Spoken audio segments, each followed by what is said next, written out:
ఓం నమః శివాయ. ఓం నమో నారాయణాయ.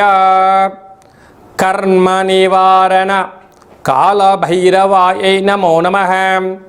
ఓం కాళకాలాయ విద్మహే కాళాతీతాయ ధీమహి తన్నో నరదృష్టి నివారణ కాళభైరవ ప్రచోదయాత్. హరి ఓం. ఓం మహాదేవ్యై చ విద్మహే విష్ణుపత్నీ చ ధీమహి తన్నో మహాలక్ష్మి ప్రచోదయాత్. హరి ఓం. మా ఛానల్కి స్వాగతం. చూస్తున్న వీక్షకులకు, ప్రేక్షకులకు, ప్రియ కాల భైరవ భగవద్బంధులకి స్వాగతం పలుకుతూ మమ్మల్ని ఎంతగానో ఆదరిస్తూ ఉండబడినటువంటి ప్రియ సోదరీమణులకు అందరికీ కూడా వరలక్ష్మీదేవి అమ్మవారి యొక్క శుభాకాంక్షలు, ఆశీస్సులు. శ్రావణ మాసంలో అందరికీ శుభాలను, జయాలను, ఐశ్వర్యాలను ప్రసాదించాలని విద్యార్థులకు విద్యాలక్ష్మిగా, ఉద్యోగస్తులకు ఉద్యోగలక్ష్మిగా, వ్యాపారస్తులకు వ్యాపారలక్ష్మిగా, ఐశ్వర్యవంతులకు ఐశ్వర్యలక్ష్మిగా ప్రసాదించాలని మనసారా కోరుకుంటూ ఆశీర్వచనం. 1/8/2025 నుండి 15/8/2025 వరకు పుట్టినటువంటి వారందరూ కూడా ముందస్తుగా జన్మదిన శుభాకాంక్షలు.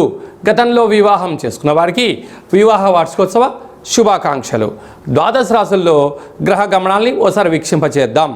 మిథున రాశిలో 12 సంవత్సరముల తర్వాత గురువు మరియు శుక్ర భగవానుడు సంయోగ సంచార స్థితి. కర్కాటక రాశిలో రవి బుధ సంచార స్థితి, బుధాదిత్య రాజయోగము.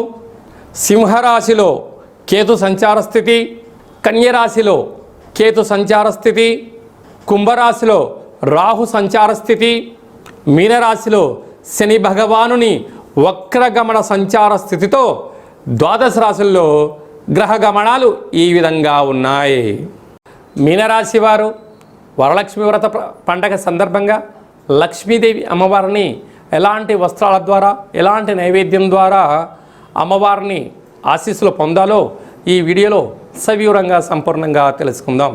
మీనరాశిలో ఏ నక్షత్రాలు వస్తాయనగా పూర్వాభాద్ర నక్షత్రంలోని చివరి పాదం 4వ పాదము, ఉత్తరాభాద్ర నక్షత్రంలోని 4 పాదాలు, రేవతి నక్షత్రంలో 4 పాదాలు కలిపితే మీనరాశి. రాశాధిపతి దేవగురు బృహస్పతి. రాశిలోనే శని భగవానుడు సంచారం చేయడము, ఏళ్లనాటి శని వీరికి మధ్యమ సంచార స్థితి ఉండడము, అనేక రకాలైనటువంటి సమస్యలతో, అనారోగ్య ఇబ్బందులు, ఆటంకాలతో సతమతమవుతూ ఉంటారు. కానీ కష్టపడి పనిచేయడం మీనరాశి వారి సొంతం. ధనం వస్తే, ఐశ్వర్యం వస్తే మా అందరి యొక్క యూనిటీతో సక్సెస్ అయ్యావు అంటారు.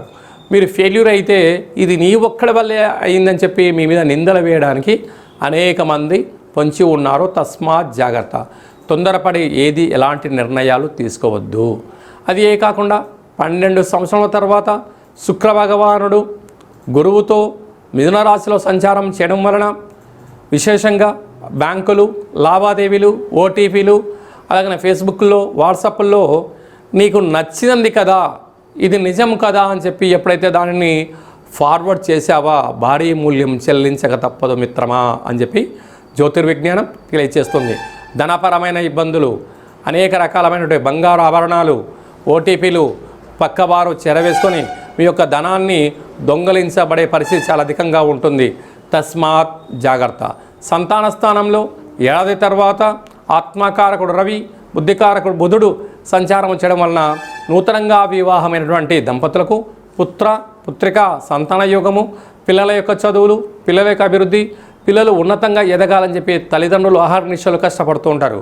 అదే భావన పిల్లలు కూడా అర్థం చేసుకోగలిగినట్లయితే కుటుంబమే కదా స్వర్గసీమ అనే పరిస్థితి ఉంటుంది. లేకపోతే ఎవరికి వారే యమునా తీరయ్యే పరిస్థితి ఉంటుంది. అదే కాకుండా 6వ స్థానంలో కేతు సంచార స్థితి ఉండడం వలన చిన్న చిన్న విషయాలకు ఆందోళన తగదు. ఏదైనా ఒక పని చేసేటప్పుడు ముందు, ఇప్పుడు, తర్వాత అని ఆలోచించగలిగితే చాలా మంచి కాలం ఉందని చెప్పి గమనించగలగాలి. 7వ స్థానంలో కుజుడు సంచారం చేయడం వలన కుజదోష ప్రభావం కారణం వలన నీటితో కానీ, నిప్పుతో కానీ, పంచభూతాలతో కానీ దయచేసి చెలగాట ఆడవద్దు. ప్రేమికులు చాలా జాగ్రత్తగా ఉండాలి. భార్యాభర్తల మధ్య అన్యూన్యత చాలా అవసరం. కుటుంబంతో వీలైనంత వరకు దాపరికలమైనటువంటి వ్యవహార కార్యకలాపాలకు ఇది సరైన సమయం కాదు అని చెప్పి గమనించాలి. రహస్య చర్చలకు, రహస్య మంథనాలకు ఇది సరైన సమయం కాదు. వీలైనంత వరకు మౌనము, ధ్యానము, ఆధ్యాత్మిక చింతన, సత్ప్రవర్తన, ఆరోగ్యంగా ఉండగలిగినట్లయితే ఈ యొక్క శని యొక్క తీక్ష ప్రభావం తగ్గి, కుజదోష ప్రభావం తగ్గి, ఆయుర ఆరోగ్యాలు మీ సొంతమవుతాయని చెప్పి గమనించాలి. ఈ శ్రావణమాస సందర్భంగా లక్ష్మీదేవి అమ్మవారికి వీలైనంత వరకు వర్ణపు అంటే బంగారు రంగు లేకుండా పసుపు రంగు వస్త్రాలతో అలంకారం చేయడము, చామంతులతో అమ్మవారికి పూజ చేయడము, శక్తి కలిగితే బంగారు పూలతో అర్చన చేయడము, బంగారు ఆభరణాలను అమ్మవారి దగ్గర పెట్టి నైవేద్యంగా ఏర్పాటు చేయడము, అలాగనే శనగపప్పుతో కూడుకున్న ఆహారాన్ని నైవేద్యంగా పెట్టి శనగలను భక్తులకు ప్రసాదంగా పంచగలిగినట్లయితే మీ జీవితం సువర్ణమయం అవుతుందని చెప్పి గమనించాలి. అలాగే సాఫ్ట్వేర్ ఉద్యోగస్తులు, హార్డ్వేర్ ఉద్యోగస్తులు, స్వయం వృత్తులు, సేవా రంగాలు, వ్యాపార కార్యకలాపాలు ఆచరింపజేసేంత వరకు చాలా మంచి కాలం ఉందని చెప్పి గమనించాలి.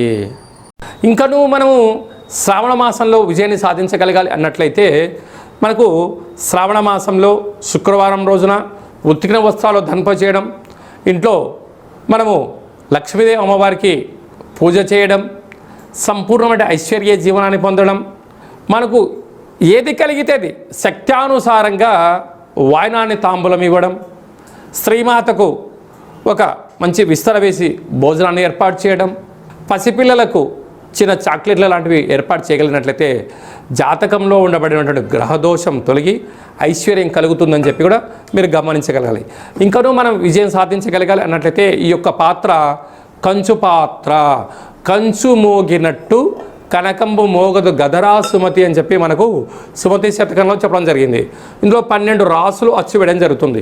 ఈ పాత్రను ఇలా ఎడమ చేతులతో పట్టుకొని ఇలా ఒక్కసారి శబ్దం చేస్తే ఈరోజు ఓంకార శబ్దం రావడం ప్రారంభిస్తుంది.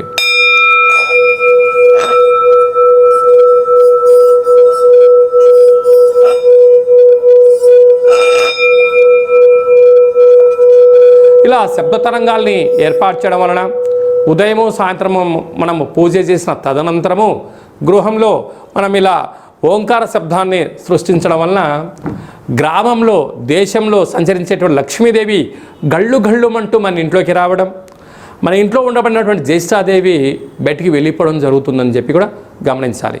ఈ అక్షయ పాత్రతో పాటు మీకు కాళభైరవ స్వామి యొక్క పూజా కార్యక్రమం, 27 రకాల వస్తువులతో దిష్టి దించడం కూడా జరుగుతుంది. కనుక మనమందరము కూడా ఈ శ్రావణ మాసంలో కాళభైరవ స్వామి వారికి అక్షయ పాత్రను ఇంట్లో ఉంచుకుందాం. ఐశ్వర్యానికి, ఆనందానికి స్వాగతం పలుకుతామని చెప్పి గమనించాలి. మీ వ్యక్తిగత జాతకం తెలుసుకోవాలనుకుంటున్నారా? మీ పేరు, పుట్టినటువంటి తేదీ, నెల, సంవత్సరం, పుట్టిన సమయం రాసి మీరు వాట్సాప్లో పంపించగలిగినట్లయితే 100 సంవత్సరముల జాతకాన్ని సంపూర్ణంగా సవివరంగా వ్రాసి మీకు పంపించి మీరు పుట్టినప్పుడు గ్రహ గమనాలు ఎలా ఉన్నాయి, ప్రస్తుతం ఎలా ఉంటున్నాయి, రాబోయే కాలంలో ఎలా ఉండబోతున్నాయో వివరిస్తూ మీరు విజయం సాధించేంత వరకు మన యొక్క కాళభైరవ ఆశ్రమం దగ్గర నుంచి అన్ని విధాలా మీకు తోడు నీడగా ఉంటామని చెప్పి గమనించగలగాలి. అదే కాకుండా కూడా చాలామందికి పుట్టినటువంటి కాల సమయంలో డేటా బర్తులు లేనటువంటి వారికి మీ పేరు యొక్క మొదటి అక్షరాన్ని అనుసరిస్తూ, రాశిని అనుసరిస్తూ, గవళ ద్వారా అనగా రమణ శాస్త్రం ద్వారా భూత, భవిష్యత్, వర్తమానాన్ని తెలియజేయడం జరుగుతుంది. కనుక జాతకాన్ని తెలుసుకుందాం, జీవితంలో ఉండబడిన అడ్డంకులను తొలగించుకుందాం, ఐశ్వర్యాన్ని, ఆనందాన్ని పొందుదామని చెప్పి గమనించాలి. కనుక ఆసక్తి గలవారు అపాయింట్మెంట్ తీసుకొని సంప్రదించగలరు. అందరికీ ఈ శ్రావణ మాసంలో శుభం, జయం, లాభం జరగాలని కోరుకుంటూ ఆశీర్వచనం. ఓం శతమానం భవతి శతాయు పురుష సతేంద్రియ ఆయుష్యేవేంద్రియే ప్రతిష్టతి ధనం ధాన్యం బహుపుత్రలాభం శత సంవత్సరం దీర్ఘమాయు సర్వే జనా సుఖినో భవంతు లోకా సమస్తా సుఖినో భవంతు సర్వం మహాలక్ష్మీదేవతార్పణమస్తు. హరి ఓం. ఈ వీడియో మీకు నచ్చినట్టయితే లైక్ చేయండి, షేర్ చేయండి. అందరికన్నా మీ వ్యక్తిగత జాతకాన్ని ముందుగా మీరు తెలుసుకోవాలి అనుకుంటున్నట్లయితే మా ఛానల్ని సబ్స్క్రైబ్ చేసుకోండి, గంట సింబల్ ప్రెస్ చేయండి, అలానే బటన్ కూడా తెలియచేయండి. హిందూ ధర్మాన్ని కాపాడండి.